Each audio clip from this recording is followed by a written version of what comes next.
सत श्री अकाल। पंजाबी रेडियो ते पंजाबी टीवी यूएसए देख सुन रहे हो। प्रोग्राम लैके हाजिर हाँ खबर ते नजर। इस प्रोग्राम के विच देश दुनिया के नाल जुड़ियां होईयां अहम खबरां ते चर्चा करी दी है ते प्रोग्राम च साथ हुंदा है सीनियर पत्रकार मिंटू गुरुसरिया जी का। करदे हां उन्हां दा स्वागत ते रुख खबरां दा करांगे। बहुत बहुत स्वागत है जी। शुक्रिया गुरप्रीत, सारिਆਂ ਨੂੰ प्यार भरी सत श्री अकाल जी। सत श्री अकाल जी। सो रुख खबरां दा करिए तां अज सीएम दा घर घेरन दे लई अमृतपाल सिंह दे समर्थक पहुंचे सी। वड्डी गिणती च किहो जिहा रिहा जी सारा? गुरप्रीत, मेरे ख्याल दे नाल तुसी अज रस्ते दे विच खलोते हो, शायद इस करके डिस्टरबेंस भी थोड़ी वेखण नूं मिल रही है, सुनन नूं मिल रही है।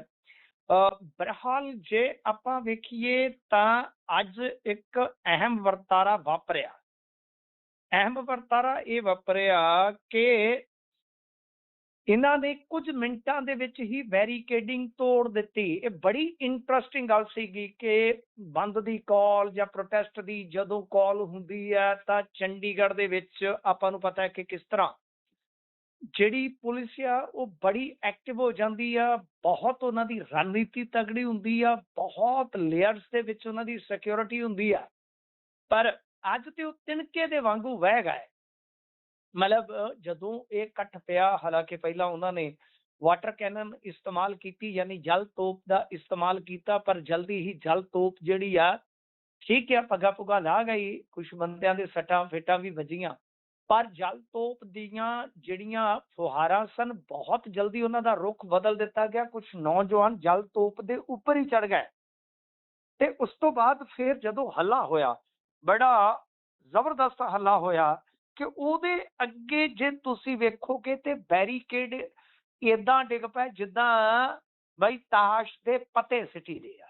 ਉਹ ਤੋਂ ਬਾਅਦ ਇਹ ਜਿਹੜੀ ਕਹਿ ਲਓ ਕਿ ਬਹੁਤ ਵੱਡੀ ਗਿਣਤੀ ਸੀ, ਇਹ ਫਿਰ 34 ਵਾਲੇ ਪਾਸੇ ਤੋਂ ਪੈਂਦੀ ਉਹ ਸੈਕਟਰ ਮੇਰੇ ਖਿਆਲ ਦੇ ਨਾਲ 4-5 ਦੇ ਨਜ਼ਦੀਕ ਪਹੁੰਚ ਗਈ ਸੀ ਗੁਰਪ੍ਰੀਤ। ਉਸ ਤੋਂ ਬਾਅਦ ਜੋ ਮੇਰੇ ਕੋਲ ਇੰਟਰਨਲ ਜਾਣਕਾਰੀ ਆ, ਤੁਸੀਂ ਵੀ ਮੇਰੇ ਖਿਆਲ ਦੇ ਨਾਲ ਇਸ ਵੇਲੇ ਗਰਾਊਂਡ ਤੇ ਹੋ, ਤੁਸੀਂ ਵੀ ਉਸ ਚੀਜ਼ ਨੂੰ ਕਨਫਰਮ ਕਰ ਲੈਣਾ। ਜਿੰਨੀ ਕੁ ਮੇਰੇ ਕੋਲ ਜਾਣਕਾਰੀ ਆ ਕਿ ਐਂਡ ਤੇ खुद सिक्योरिटी वालियां ने इन्हां दे आगुआं नूं कह दिता कि ऐदों अगे बस मतलब कि रोक नहीं होएगी ते जे मन लो नुकसान हो गया सीएम दे वेड़े तक जाण दी यतनशीलता जे होएगी तां बहुत वड्डा नुकसान हो सकता है। ये मेरे कोल जो अंदर दी जानकारी है। ਤਾਂ ਉਹ ਤੋਂ ਬਾਅਦ ਫਿਰ ਜਿਹੜੇ ਆਗੂ ਸੀ ਉਹਨਾਂ ਨੇ ਆਸ ਤੋਂ ਵੱਧ ਜਦੋਂ ਹੰਗਾਰਾ ਮਿਲਿਆ ਕਿ ਯਾਰ ਇਹ ਤਾਂ ਕਮਾਲ ਹੀ ਹੋ ਗਈ ਕਿ ਵੱਡੀਆਂ ਵੱਡੀਆਂ ਜਥੇਬੰਦੀਆਂ ਨੂੰ, ਵੱਡੀਆਂ ਵੱਡੀਆਂ ਭੀੜਾਂ ਨੂੰ ਅਗਲੇ ਐਂਟਰੀ ਨਹੀਂ ਹੋਣ ਦਿੰਦੇ ਤੇ ਅਸੀਂ ਤੇ ਬਿਲਕੁਲ ਬਰੂਹਾਂ ਤੇ ਆ ਗਏ ਹਾਂ। ਤਾਂ ਫਿਰ ਪ੍ਰਬੰਧ ਕੀਤਾ ਗਿਆ ਕਿ ਇੱਥੇ ਰੁਕੋ, ਔਰ ਭੱਜ ਕੇ ਗੱਡੀਆਂ ਕੁਝ ਆਗੂਆਂ ਵੱਲੋਂ ਅੱਗੇ ਲਾਈਆਂ ਗਈਆਂ, ਰੋਕਿਆ ਗਿਆ ਕਿ ਭਾਈ ਰੁਕ ਜਾਓ। फिर उत्थे मैमोरेंडम लैन वास्ते मुख मंत्री की टीम चो बंदे आए। ये बहुत दिलचस्प फैक्ट है जिहड़ा मैं तुहानूं दस रहा वां। ये मैनूं खुद मतलब कि बहुत खास लीडर ने दस्सिया कि सिक्योरिटी एजेंसियां दी ते बस हो गई एक बारी कि भाई ना स्थिति तुहाडे हत्थ च रहनी है ना साडे हत्थ च रहनी है। मुड़ के ते कट जिहड़ा सीगा वो हज़ारां दी गिणती दा सी। कोई 5 कहंदा, कोई 10 कहंदा, कोई 15 कहंदा, कोई 20 कहंदा। मैं कोई पक्का अंदाजा नहीं दस सकता तुहानूं क्योंकि मैं ग्राउंड पर नहीं है, पर जो सूचनावां हन कि हज़ारां दी गिणती सी। मंग अमृतपाल सिंह दी रिहाई, मंतव मुख मंत्री दे घर दा घेराओ। तां गल इह आ कि उस तो बाद फिर कंट्रोल दे विच आए। सारिਆਂ ने किते ना किते तसल्ली प्रगटाई कि सारा कुछ ठीक हो गया, असीं अपने मोटिव दे विच कामयाब रहे हैं, मंतव दे विच कामयाब रहे हैं। लाइव कवरेज चल पई कि बहुत हद तक लोकां ने इहनूं लाइव देखिया, पढ़िया, वख एंगलों तो विश्लेषकों ने चर्चा की कि कमाल हो गई। तो खैर यही कारण है कि मैनूं लगदा है, मेरी एक असैसमेंट अपनी ये भी बनती है कि अज भरपूर मतलब कि इन्हां नूं खबरां मिलियां, अकाली दल वारस पंजाब दे नूं भरपूर स्पेस मिलिया। मतलब कि मेन स्ट्रीम दे विच आपां अक्सर देखते हैं कि इन्हां दी पार्टी नूं बहुत घट कवरेज मिलती है, बहुत घट स्पेस मिलती है मेन स्ट्रीम च। पर अज चंगियां सुर्खियां मिल गईयां ਤਾਂ ਮੈਨੂੰ ਇਉਂ ਲੱਗਦਾ ਹੈ, ਇਹ ਮੇਰੀ ਅਸੈਸਮੈਂਟ ਹੈ, ਕੋਈ ਐਸਾ ਕੋਈ ਮੇਰੇ ਕੋਲ ਡਾਕੂਮੈਂਟ ਪ੍ਰਮਾਣ ਨਹੀਂ ਹੈ, ਦਸਤਾਵੇਜ਼ੀ ਪ੍ਰਮਾਣ ਨਹੀਂ ਹੈ, ਪਰ ਜੋ ਮੈਨੂੰ ਲੱਗਦਾ ਹੈ ਕਿ ਆਉਣ ਵਾਲੇ ਸਮੇਂ ਦੇ ਵਿੱਚ ਇਸ ਤਰ੍ਹਾਂ ਦਾ ਐਕਸ਼ਨ ਸ਼ਾਇਦ ਹੀ ਦੁਬਾਰਾ ਹੋਏਗਾ, ਸ਼ਾਇਦ ਦੁਬਾਰਾ ਹੋਏਗਾ। ਮੈਂ ਜ਼ਿੰਮੇਵਾਰੀ ਨਾਲ ਕਹਿ ਰਿਹਾ, ਪਰ ਇਹ ਮੇਰੀ ਅਸੈਸਮੈਂਟ ਮੈਂ ਵਾਰ-ਵਾਰ ਕਹਿਣਾ। ਕਿਉਂਕਿ ਇਸ ਤਰ੍ਹਾਂ ਦਾ ਜੋਖਮ ਜਿਹੜਾ ਉਹ ਇਸ ਦੌਰ ਦੇ ਵਿੱਚ ਅੱਗੇ ਤੋਂ ਨਹੀਂ ਲਿਆ ਜਾ ਸਕਦਾ। ਮੈਨੂੰ ਇਉਂ ਲੱਗਦਾ ਕਿ ਲੀਡਰਸ਼ਿਪ ਸੋਚ ਕੇ ਚੱਲੇਗੀ ਕਿ ਜਿੰਨਾ ਹੋਇਆ ਉਹ ਅੱਜ ਆਸ ਤੋਂ ਵੱਧ ਹੋਇਆ ਹੈ, ਤੇ ਜੇ ਕਿਤੇ ਮੰਨ ਲਓ ਕੋਈ ਨਾ ਕੋਈ ਚੀਜ਼ ਐਸੀ ਵਾਪਰ ਜਾਂਦੀ, ਖੁਦਾ ਨਾ ਖਾਸਤਾ, ਤਾਂ ਫਿਰ ਔਖਾ ਹੋ ਜਾਂਦਾ। ਸੋ ਇਸ ਵਾਸਤੇ ਮੇਰੇ ਖਿਆਲ ਦੇ ਨਾਲ ਜਿੰਨੀ ਰਣਨੀਤੀ ਉਲੀਕੀ ਸੀ ਉਹਦੇ ਵਿੱਚ ਇਹਨਾਂ ਨੂੰ ਸਫਲਤਾ ਆਸ ਤੋਂ ਵੀ ਵੱਧ ਮਿਲੀ ਹੈ। ਪਰ ਹੁਣ ਲੱਗਦਾ ਕਿ ਹੋਰ ਤਰ੍ਹਾਂ ਦੇ ਪ੍ਰੋਗਰਾਮ ਹੋ ਸਕਦੇ। ਚੰਡੀਗੜ੍ਹ ਦਾ ਜਿਹੜਾ ਪ੍ਰੋਗਰਾਮ ਸੀਗਾ ਉਹ ਇੱਕ ਸ਼ੁਰੂਆਤੀ ਪ੍ਰੋਗਰਾਮ ਸੀ, ਪਰ ਵੱਡਾ ਪ੍ਰੋਗਰਾਮ ਸੀਗਾ। ਬਾਕੀ ਤੁਸੀਂ ਦੱਸੋ, ਤੁਸੀਂ ਵੀ ਕਿਤੇ ਨਾ ਕਿਤੇ ਕਹਿ ਲਓ ਕਿ ਗੱਲਾਂ ਬਾਤਾਂ ਸੁਣ ਰਹੇ ਹੋ। ਜੀ ਬਿਲਕੁਲ, ਬਹੁਤ ਤਕੜਾ ਰਿਹਾ ਸਾਰਾ ਇਹ ਪ੍ਰੋਗਰਾਮ ਜਿਹੜਾ ਅੱਜ ਦਾ। ਇਹ ਇੱਥੋਂ ਤੱਕ ਜਾਣਕਾਰੀ ਹੈ ਵੀ ਜਿਹੜੇ ਆਗੂ ਨੇ ਉਹਨਾਂ ਨੂੰ ਨਾ ਤਾਂ ਇਹਦੀ ਆਸ ਸੀ, ਤੇ ਜਦੋਂ ਇਹ ਸਾਰਾ ਕੁਝ ਵਾਪਰ ਗਿਆ ਉਸ ਤੋਂ ਬਾਅਦ ਵੀ ਚੀਜ਼ਾਂ ਉਹਨਾਂ ਦੇ ਕੰਟਰੋਲ ਤੋਂ ਬਾਹਰ ਹੀ ਰਹੀਆਂ। ਜਦੋਂ ਮੰਗ ਪੱਤਰ ਦੇ ਦਿੱਤਾ ਗਿਆ, ਨੌਜਵਾਨ ਕਾਬੂ 'ਚ ਨਹੀਂ ਆ ਰਹੇ ਸੀ। ਉਹ ਕਹਿ ਰਹੇ ਸੀ ਵੀ ਭਾਈ ਨਹੀਂ, ਸਾਡੀ ਮੰਜ਼ਿਲ ਇਹ ਨਹੀਂ ਹੈ, ਸਾਡੀ ਮੰਜ਼ਿਲ ਮੁੱਖ ਮੰਤਰੀ ਦਾ ਘਰ ਹੈ ਤੇ ਅਸੀਂ ਤਾਂ ਉੱਥੇ ਜਾਵਾਂਗੇ। ਪਰ ਆਖਰਕਾਰ ਬਹੁਤ ਜ਼ਿਆਦਾ ਜੱਦੋਜਹਿਦ ਕਰਨ ਤੋਂ ਬਾਅਦ ਨੌਜਵਾਨਾਂ ਨੂੰ ਸਮਝਾਇਆ ਗਿਆ। ਕੁਝ ਨੌਜਵਾਨ ਉਹ ਵੀ ਸੀ ਜਿਹੜੇ 1 ਕਿਲੋਮੀਟਰ ਤੋਂ ਵੀ ਘੱਟ ਦੇ ਡਿਸਟੈਂਸ ਤੱਕ ਪਹੁੰਚ ਗਏ ਸੀ ਮੁੱਖ ਮੰਤਰੀ ਦੇ ਘਰ ਦੇ। ਉਹਨਾਂ ਨੂੰ ਬਕਾਇਦਾ 3 ਨੰਬਰ ਥਾਣੇ ਦੇ ਵਿੱਚ ਬੰਦ ਕਰ ਦਿੱਤਾ ਗਿਆ, ਤੇ ਸ਼ਾਮ ਨੂੰ ਹੁਣ ਕੁਝ ਸਮੇਂ ਪਹਿਲਾਂ ਹੀ ਖਬਰ ਆਈ ਹੈ ਵੀ ਉਹਨਾਂ ਨੂੰ, ਨੌਜਵਾਨਾਂ ਨੂੰ ਉੱਥੋਂ ਛਡਾ ਕੇ ਲਿਆਇਆ। ਉਹਨਾਂ ਦੇ ਵਿੱਚੋਂ ਕੁਝ ਮੁੰਡੇ ਅਮਲੋਹ ਦੇ ਨੇ ਤੇ ਕੁਝ ਹੋਰ ਨਾਭੇ ਵਾਲੀ ਸਾਈਡ ਦੇ ਨੌਜਵਾਨ ਸੀਗੇ ਜਿਨ੍ਹਾਂ ਨੂੰ ਛਡਾ ਕੇ ਲਿਆਂਦਾ ਗਿਆ। ਇਹ ਸਾਰੀ ਉੱਥੋਂ ਦੀ ਮੌਜੂਦਾ ਸਥਿਤੀ ਰਹੀ ਹੈ। ਬਿਲਕੁਲ ਬਿਲਕੁਲ ਗੁਰਪ੍ਰੀਤ, ਹਾਂਜੀ ਹਾਂਜੀ ਬਿਲਕੁਲ, ਤੁਸੀਂ ਵੀ ਜਾਣਕਾਰੀ ਜਿਹੜੀ ਐਡੀਸ਼ਨ ਕੀਤਾ ਹੈ ਬਾ ਕਮਾਲ ਜਾਣਕਾਰੀ ਰੱਖਦੇ ਹੋ। ਤਾਂ ਬਿਲਕੁਲ ਇਹੀ ਗੱਲ ਆ, ਮੈਂ ਤੁਹਾਨੂੰ ਤਾਂ ਹੀ ਕਹਿ ਰਿਹਾ ਕਿ ਮੇਰੀ ਅਸੈਸਮੈਂਟ ਆ ਕਿ ਜਿਸ ਤਰ੍ਹਾਂ ਜੱਦੋਜਹਿਦ ਇਹਨਾਂ ਨੂੰ ਕਰਨੀ ਪਈ, ਜਿਸ ਤਰ੍ਹਾਂ ਚਲੋ ਅੱਜ ਤੇ ਇਹਨਾਂ ਨੇ ਵਾਇਲੈਂਸ ਜਿਹੜੀ ਆ ਨਹੀਂ ਹੋਣ ਦਿੱਤੀ ਜ਼ਿਆਦਾ। ਚਲੋ ਮਾੜਾ ਮੋਟਾ ਭੇੜ ਤਾਂ ਹੁੰਦਾ ਹੀ ਆ ਪੁਲਿਸ ਦੇ ਨਾਲ, ਤੁਹਾਨੂੰ ਪਤਾ ਸੱਟਾਂ ਫੇਟਾਂ ਵੱਜਦੀਆਂ ਨੇ ਜਦੋਂ ਵੀ ਟਕਰਾਓ ਵਾਲੀ ਸਥਿਤੀ ਬਣਦੀ ਆ। ਪਰ ਤਾਂ ਹੀ ਮੇਰੀ ਅਸੈਸਮੈਂਟ ਸੀ ਕਿ ਮਾਮਲਾ ਹੱਥੋਂ ਜਾਂਦਾ ਲੱਗਦਾ ਨਜ਼ਰ ਆ ਰਿਹਾ ਸੀਗਾ ਆਗੂਆਂ ਦੇ। ਸੋ ਇਸੇ ਵਾਸਤੇ ਮੈਂ ਕਹਿ ਰਿਹਾ ਕਿ ਸ਼ਾਇਦ ਹੀ ਹੁਣ ਚੰਡੀਗੜ੍ਹ ਦਾ ਦੁਬਾਰਾ ਪ੍ਰੋਗਰਾਮ ਸਾਨੂੰ ਵੇਖਣ ਨੂੰ ਮਿਲੇਗਾ। ਹੋ ਸਕਦਾ ਹੈ ਕਿ ਇਹਨਾਂ ਪ੍ਰੋਗਰਾਮਾਂ ਨੂੰ ਇੱਕ ਵੱਖਰੀ ਸ਼ੇਪ ਦਿੱਤੀ ਜਾਵੇ, ਵੱਖਰੇ ਤਰੀਕੇ ਨਾਲ ਡਿਜ਼ਾਈਨ ਕੀਤਾ ਜਾਵੇ। ਜੀ, ਇਸ ਤੋਂ ਅੱਗੇ ਜੇਕਰ ਆਪਾਂ ਵਧੀਏ ਤਾਂ ਆਖਿਰਕਾਰ ਅਕਾਲ ਤਖ਼ਤ ਸਾਹਿਬ ਦੇ ਅੱਗੇ ਸਰਕਾਰ ਝੁਕੀ ਹੈ। ਦੇਖੋ, ਇਹ ਝੁਕਣਾ ਹੀ ਪੈਣਾ ਸੀਗਾ ਗੁਰਪ੍ਰੀਤ, ਇਹ ਝੁਕਣਾ ਪੈਣਾ ਸੀ। ਇਹ ਤੇ ਮਤਲਬ ਕਿ ਸ਼ਰਮਨਾਕ ਸਥਿਤੀ ਉਹਨਾਂ ਲੋਕਾਂ ਨੂੰ ਆ ਜਿਹੜੇ ਆਪਣੇ ਆਪ ਨੂੰ ਬੰਦੇ ਤੋਂ ਭੰਬੱਕੜ ਬਣਾਈ ਫਿਰਦੇ ਆ। ਮੈਂ ਕਿਹਨਾਂ ਵੱਲ ਇਸ਼ਾਰਾ ਕਰਦਾ, ਗੱਲ ਜ਼ਿਆਦਾ ਖੁੱਲਣ ਦੀ ਲੋੜ ਨਹੀਂ ਹੈ ਬਈ। ਇਹ ਉਹ ਲੋਕ ਆ ਜਿਹੜੇ ਸਾਡੇ ਵਰਗਿਆਂ ਨੂੰ ਕਹਿੰਦੇ ਸੀ ਇਹ ਗੁਰੂ ਦੋਖੀ ਆ, ਇਹ ਪੰਥ ਵਿਰੋਧੀ ਆ, ਇਹ ਅਕਾਲੀ ਦਲ ਬਾਦਲਾਂ ਦੇ ਕੌਲੀ ਚੱਟ ਆ, ਇਹ ਫਲਾਂ ਨੇ ਧਮਕਾ ਨੇ। ਦਰਅਸਲ ਸਾਨੂੰ ਇਸ ਸਾਰੀ ਗੱਲ ਦਾ ਲੱਖਣ ਸੀ। ਲੱਖਣ ਇਸ ਕਰਕੇ ਸੀ ਕਿਉਂਕਿ ਜਦੋਂ ਪਹਿਲੀ ਅਟੈਂਪਟ ਹੋਈ ਅਸੀਂ ਉਦੋਂ ਵੀ ਕਿਹਾ ਕਿ ਤੁਹਾਡਾ ਇਹ ਬਿੱਲ ਪਾਸ ਨਹੀਂ ਹੋਣਾ, ਕਾਨੂੰਨ ਨਹੀਂ ਬਣਨਾ। ਨਤੀਜਾ ਸਿਲੈਕਟ ਕਮੇਟੀ ਕੋਲ ਜਾਂਦਾ ਹੈ ਖਰੜਾ, ਤੇ ਫਿਰ ਜਦੋਂ ਇਹਨਾਂ ਨੇ ਦੁਬਾਰਾ ਹਾਊਸ ਦੇ ਵਿੱਚ ਲੈ ਕੇ ਆਂਦਾ, ਮੇਰਾ ਉਹੀ ਮਤ ਸੀਗਾ ਕਿ ਤੁਸੀਂ ਫਿਰ ਉਕਾਈ ਕਰ ਲਈ ਆ। ਸਭ ਤੋਂ ਵੱਡੀ ਗੱਲ ਕਿ ਕਾਨੂੰਨੀ ਤੌਰ ਤੇ ਤੁਸੀਂ ਮਾਹਰ ਬੰਦਿਆਂ ਦੀ ਰਾਏ ਨਹੀਂ ਲਈ, ਪਲੱਸ ਸਿੱਖ ਸੰਸਥਾਵਾਂ ਨੂੰ ਤੁਸੀਂ ਬਾਹਰ ਛੱਡ ਦਿੱਤਾ। ਉਹੀ ਚੀਜ਼ਾਂ ਬਣੀਆਂ ਕਿ 2-4 ਵਿਵਾਦਤ ਮੱਦਾਂ, ਫਿਰ ਉਸ ਤੋਂ ਬਾਅਦ ਸਿੱਖ ਸੰਸਥਾਵਾਂ ਦਾ ਫਾਰਮ ਦੇ ਵਿੱਚ ਆਉਣਾ, ਫਿਰ ਉਹਨਾਂ ਨੇ ਘੇਰਾਬੰਦੀ ਕਰਨੀ, ਤੇ ਫਿਰ ਅੰਤ ਦੇ ਵਿੱਚ ਇਹਨਾਂ ਦਾ ਐਕਸਪੋਜ਼ ਹੋ ਜਾਣਾ। ਮੈਂ ਇੱਥੇ ਜੇ ਕਹਾਵਤ ਵਰਤਾਂ ਕਿ 100 ਡੰਡਾ ਵੀ ਖਾਧਾ 100 ਗੰਢਾ ਵੀ ਖਾਧਾ, ਜੇ ਬਿਲਕੁਲ ਦੇਸੀ ਹੋ ਕੇ ਕਵਾਂ ਕਿ 100 ਜੁੱਤੀ ਵੀ ਖਾਣੀ ਪਈ ਤੇ 100 ਗੰਢਾ ਵੀ ਖਾਣਾ ਪਿਆ। 100 ਗੰਢਾ ਏਦਾਂ ਹੀ ਆ ਕਿ 99 ਤੇ ਜਾ ਕੇ ਬ੍ਰੇਕ ਲੱਗ ਗਈ ਤੇ ਫਿਰ ਮੁੜ ਕੇ ਜੁੱਤੀ ਖਾਣੀ ਪਈ। ਤੋ ਕਹਿਣ ਦਾ ਭਾਵ ਇਹੋ ਹੈ ਜਨਾਬ ਕਿ ਜਦੋਂ ਇਹਨਾਂ ਨੇ ਇਹ ਸਾਰਾ ਕੁਝ ਕੀਤਾ ਸੀ, ਸਾਨੂੰ ਲੱਗਿਆ ਸੀਗਾ ਲੱਖਣ ਇਹਨਾਂ ਦਾ ਕਿ ਇਹ ਆਉਣ ਵਾਲੇ ਦਿਨਾਂ 'ਚ ਕਸੂਤੇ ਫਸਣਗੇ, ਪਰ ਉਲਟਾ ਇਹਨਾਂ ਦੀ ਤੁਸੀਂ ਨਾ ਸਮਝੀ ਦੇਖੋ ਜਾਂ ਬੇਸ਼ਰਮੀ ਦੇਖੋ ਕਿ ਇਹ ਤੇ ਸ਼ੁਕਰਾਨਾ ਯਾਤਰਾ ਕਰਨ ਡੈ ਪਏ ਸਨ।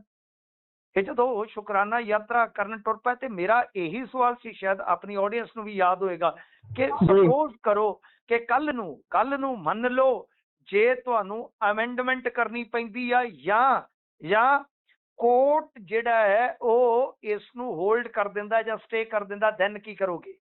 ਤਾਂ ਹੁਣ ਤੁਸੀਂ ਬਿਲਕੁਲ। ਵੇਖੋ ਕਿ ਇੱਕ ਤੇ ਐਕਸਪੋਜ਼ ਹੋ ਗਿਆ, ਜਥੇਦਾਰ ਸਾਹਿਬ ਨੇ ਇਹਨਾਂ ਸਾਰਿਆਂ ਨੂੰ ਐ ਬਿਲਕੁਲ ਜਨਤਾ ਦੇ ਵਿੱਚ ਐਕਸਪੋਜ਼ ਕਰ ਦਿੱਤਾ ਕਿ ਇਹਨਾਂ ਚੋਂ ਬਹੁਤਿਆਂ ਨੇ ਤੇ ਬਿੱਲ ਪੜ੍ਹਿਆ ਹੀ ਨਹੀਂ ਸੀ।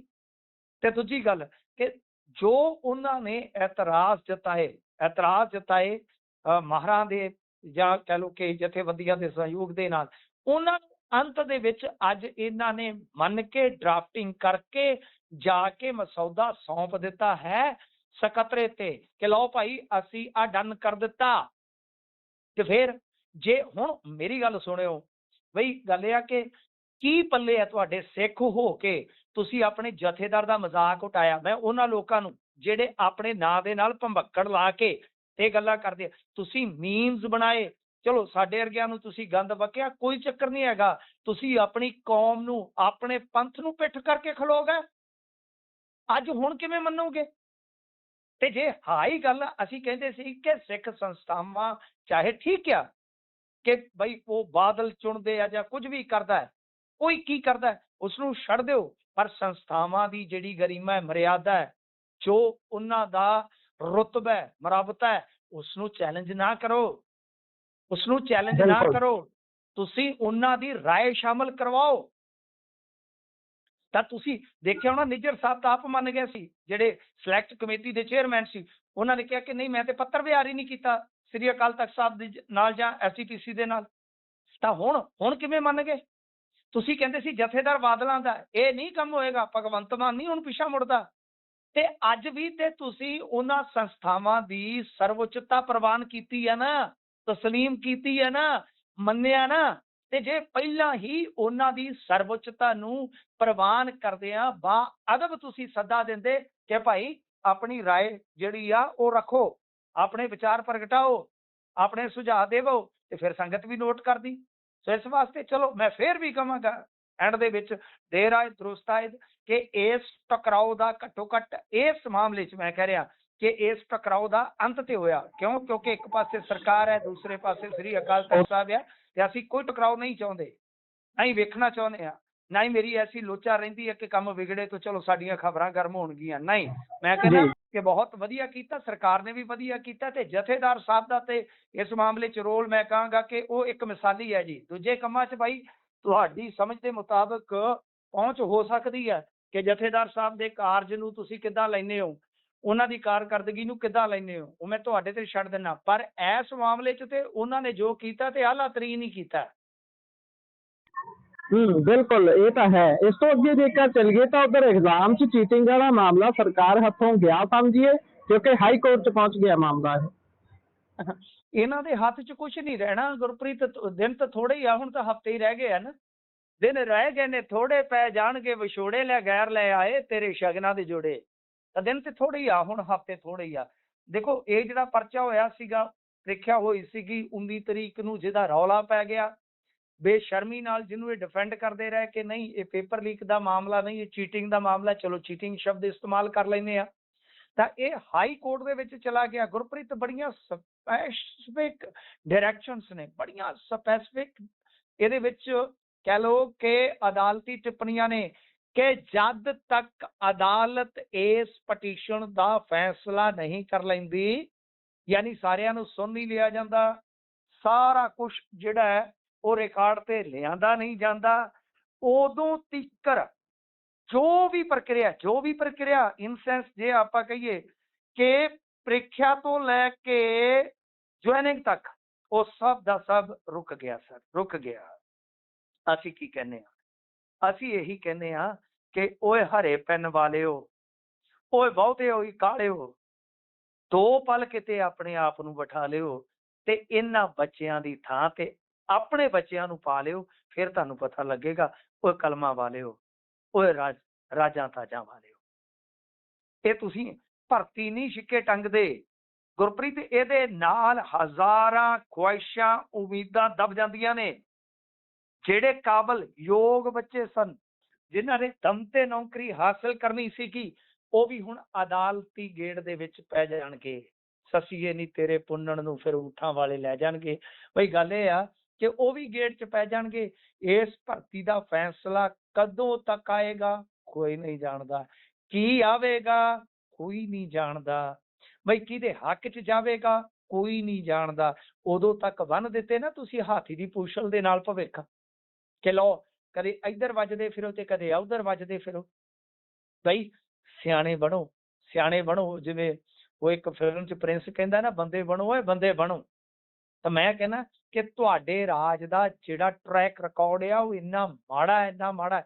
ਮੈਂ ਸ਼ਰਤ ਦਿੰਦਾ ਗੁਰਪ੍ਰੀਤ, ਜੋ ਇਹ ਦਾਅਵੇ ਕਰਦੇ ਆ, ਇਹ ਆਪਣੇ ਦਾਅਵਿਆਂ ਦੇ ਅਨੁਸਾਰ, ਆਪਣੇ ਦਾਅਵਿਆਂ ਦੇ ਅਨੁਸਾਰ ਇਹ ਵਾਈਟ ਪੇਪਰ ਲੈ ਆਉਣ ਜੌਬਸ ਤੇ, ਭਰਤੀਆਂ ਤੇ। ਮੈਂ ਕੀ ਕਹਿ ਰਿਹਾ ਕਿ ਆਪਣੇ ਹੀ ਦਾਅਵਿਆਂ ਦੇ ਮੁਤਾਬਕ ਇਹ ਵਾਈਟ ਪੇਪਰ ਲੈ ਆਉਣ। ਸਰ ਦੁੱਧ ਦਾ ਦੁੱਧ, ਪਾਣੀ ਦਾ ਪਾਣੀ ਹੋ ਜਾਸੀ। ਮਤਲਬ ਸ਼ੀਸ਼ੇ ਵਾਂਗੂ ਗੱਲ ਜਿਹੜੀ ਹੈ ਨਾ ਕਲੀਅਰ ਹੋ ਜਾਏਗੀ ਕਿ ਸ਼ੀਸ਼ਾ ਝੂਠ ਨਹੀਂ ਬੋਲਦਾ, ਉਹ ਪੂਰਾ ਤੋਲਦਾ। ਤਾਂ ਮਤਲਬ ਕਿ ਇਹਨਾਂ ਦੇ ਰਾਜ ਦੇ ਵਿੱਚ ਜੋ ਹੋਇਆ, ਅਸੀਂ ਵਾਰ-ਵਾਰ ਕਹਿੰਦੇ ਸੀ ਕਿ ਭਾਈ ਭਰਤੀਆਂ ਦੀ ਪ੍ਰਕਿਰਿਆ ਜਿਹੜੀ ਪਾਰਦਰਸ਼ਤਾ ਨਾਲ ਨੇਪਰੇ ਚੜਾਓ, ਚੀਟਿੰਗ ਨਾ ਹੋਵੇ, ਤਾਂ ਕਿ ਵੇਲੇ ਸਿਰ ਭਰਤੀ ਪ੍ਰਕਿਰਿਆ ਮੁਕੰਮਲ ਹੋਵੇ, ਵੇਲੇ ਸਿਰ ਚੁੱਲ੍ਹੇ ਜਿਹੜੇ ਆ ਉਹਨਾਂ ਤੇ ਖੁਸ਼ੀਆਂ ਜਿਹੜੀਆਂ ਉਹ ਰਿੱਝਣੀਆਂ ਸਟਾਰਟ ਹੋ ਜਾਣ। ਤੋ ਇੱਥੇ ਤੇ ਚਾਵਾਂ ਦੇ ਜਿਹੜੇ ਅਰਮਾਨਾਂ ਦੇ ਜਿਹੜੇ ਆ ਨਾ, ਉਹੀ ਧੂਏ ਨਿਕਲ ਰਹੇ ਨੇ ਸਾਹਿਬ। ਸੋ ਇਸ ਵਾਸਤੇ ਜੇ ਮੈਂ ਕਹਾਂ ਕਿ ਬਈ ਇਹਨਾਂ ਨੇ ਜੋ ਕੀਤੀ ਆ ਉਹ ਕਮ ਜ਼ਰਫੀ ਆ, ਕਮ ਅਕਲੀ ਆ, ਤੇ ਸਭ ਤੋਂ ਵੱਡੀ ਗੱਲ ਕਿ ਢੀਠਤਾ ਹੈ ਕਿ ਹਾਲੇ ਵੀ ਕਹੀ ਜਾਂਦੇ ਆ ਕੋਈ ਪੇਪਰ ਲੀਕ ਨਹੀਂ ਹੋਇਆ, ਕੋਈ ਕੇਸ ਵੀਕ ਨਹੀਂ ਹੋਇਆ। ਸਰ ਤੁਹਾਡੇ ਤੋਂ ਕੁਝ ਵੀ ਠੀਕ ਨਹੀਂ ਹੋਇਆ, ਸੱਚਾਈ ਇਹ ਆ, ਰਿਐਲਿਟੀ ਇਹ ਆ। ਜੀ ਬਿਲਕੁਲ ਬਿਲਕੁਲ। ਇਸ ਤੋਂ ਅੱਗੇ ਜੇਕਰ ਆਪਾਂ ਖਬਰ ਵੱਲ ਵਧੀਏ ਤਾਂ ਗੈਂਗਸਟਰਾਂ ਦੇ ਸ਼ਗਨ ਵਿਹਾਰ ਤੇ ਵੀ ਪੂਰੀ ਅੱਖ ਰੱਖ ਰਹੀ ਹੈ ਜੀ ਸਰਕਾਰ। ਦੇਖੋ ਇਹ ਨਾ ਤੁਹਾਨੂੰ ਯਾਦ ਹੋਣਾ ਹੈ ਕਿ ਜਿਹੜੇ ਰੰਧਾਵਾ ਸਾਹਿਬ ਨੇ, ਰੰਧਾਵਾ ਸਾਹਿਬ ਹੋਰਾਂ ਨੇ ਇੱਕ ਸ਼ਿਕਾਇਤ ਜਿਹੜੀ ਹੈ ਉਹ ਦਿੱਤੀ ਸੀਗੀ, ਸ਼ਾਇਦ ਗ੍ਰਹਿ ਮੰਤਰਾਲੇ ਨੂੰ ਪੱਤਰ ਲਿਖਿਆ ਸੀਗਾ। ਤਾਂ ਉਹਦੇ ਵਿੱਚ ਜੱਗੂ ਭਗਵਾਨਪੁਰੀਆ ਦਾ ਜ਼ਿਕਰ ਸੀ ਕਿ ਦੇਖੋ ਜੀ ਭੋਗਾਂ ਤੇ ਜਾਂ ਇਦਾਂ ਦੇ ਸਮਾਗਮਾਂ ਤੇ ਜਾਂ ਕੁਝ ਹੋਰ ਜਿਹੜੇ ਸਮਾਗਮ ਹੁੰਦੇ ਆ ਕਿ ਉਹਨਾਂ ਤੇ ਕਿਸੇ ਤੇ ਕੋਈ 11,000 ਆ ਰਿਹਾ ਜਾਂ 10,000 ਆ ਰਿਹਾ।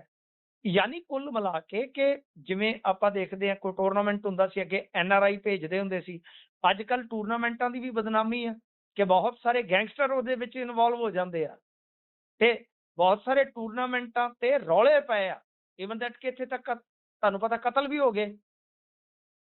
ਬਿਲਕੁਲ। ਇਸ ਵਾਸਤੇ ਹੁਣ ਏਜੰਸੀਆਂ ਦੀ ਜਿਹੜੀ ਆਵਾਜ਼ ਆਖਿਆ ਉਹ ਇੱਧਰ ਹੋ ਗਈ ਆ ਕਿ ਕਿਹੜੇ ਕਿਹੜੇ ਇਸ ਤਰ੍ਹਾਂ ਦੇ ਸਮਾਗਮ ਨੇ, ਚਾਹੇ ਉਹ ਸਮਾਜਿਕ ਨੇ ਚਾਹੇ ਨਿੱਜੀ ਨੇ, ਕਿ ਜਿਨ੍ਹਾਂ ਦੇ ਵਿੱਚ ਇਸ ਤਰ੍ਹਾਂ ਗੈਂਗਸਟਰ ਜਾ ਕੇ ਡੋਨੇਸ਼ਨ ਦਿੰਦੇ ਨੇ ਜਾਂ ਕੰਟਰੀਬਿਊਸ਼ਨ ਦਿੰਦੇ ਨੇ ਜਾਂ ਸ਼ਰਧਾ ਮੁਤਾਬਕ ਕੁਝ ਵੀ ਕਹਿ ਲਓ, ਕੋਈ ਸ਼ਬਦ ਇਸਤੇਮਾਲ ਕਰ ਲਓ, ਕਿ ਉਹ ਪੈਸਾ ਜਿਹੜਾ ਹੈ ਉਹ ਕਿਵੇਂ ਆ ਰਿਹਾ, ਕਿੱਥੋਂ ਆ ਰਿਹਾ, ਉਹਦਾ ਸੋਰਸ ਕੀ ਆ, ਉਹਦਾ ਸਾਧਨ ਕੀ ਆ, ਉਹਦਾ ਪਹੁੰਚਾਉਣ ਵਾਲਾ ਕੌਣ ਆ। ਯਾਨੀ ਹੁਣ ਇੱਕ ਤਰ੍ਹਾਂ ਨਾਲ ਇੱਧਰ ਇਹਨਾਂ ਨੇ ਛਾਨਣਾ ਲਾਉਣਾ ਸ਼ੁਰੂ ਕਰ ਦਿੱਤਾ। ਗੁਰਪ੍ਰੀਤ ਮੈਨੂੰ ਪਤਾ ਅੱਜ ਤੁਸੀਂ ਗਰਾਊਂਡ ਤੇ ਹੋ, ਕਾਹਲੀ ਚੋਂ ਤੁਸੀਂ ਇੰਟਰਵਿਊਜ਼ ਵਗੈਰਾ ਕਰਨੇ ਆ, ਮੈਂ ਇਸ ਕਰਕੇ ਸੰਖੇਪ ਰੱਖ ਰਿਹਾ ਆਪਣੇ ਉੱਤਰ। ਜੀ ਇਸੇ ਦੇ ਨਾਲ ਆਪਾਂ ਇੱਥੇ ਅੱਜ ਕੰਕਲੂਡ ਕਰਦੇ ਹਾਂ। ਮਾਫੀ ਸਾਹਿਤ ਸਰੋਤਿਆਂ ਤੋਂ ਮਾਫੀ ਮੰਗ ਲੈਂਦੇ ਹਾਂ ਅੱਜ, ਤੇ ਇਸੇ ਦੇ ਨਾਲ ਪ੍ਰੋਗਰਾਮ ਦਾ ਸਮਾਂ ਕਰਦੇ ਹਾਂ ਸਮਾਪਤ। ਤੁਸੀਂ ਜੁੜੇ ਜਾਣਕਾਰੀਆਂ ਸਾਂਝੀਆਂ ਕੀਤੀਆਂ, ਬਹੁਤ ਬਹੁਤ ਧੰਨਵਾਦ ਜੀ। ਧੰਨਵਾਦ ਜੀ। ਤੁਸੀਂ ਆਪਣਾ ਖਿਆਲ ਰੱਖ ਕੇ ਕਵਰੇਜ ਕਰੋ ਜੀ। ਸ਼ੁਕਰੀਆ ਜੀ।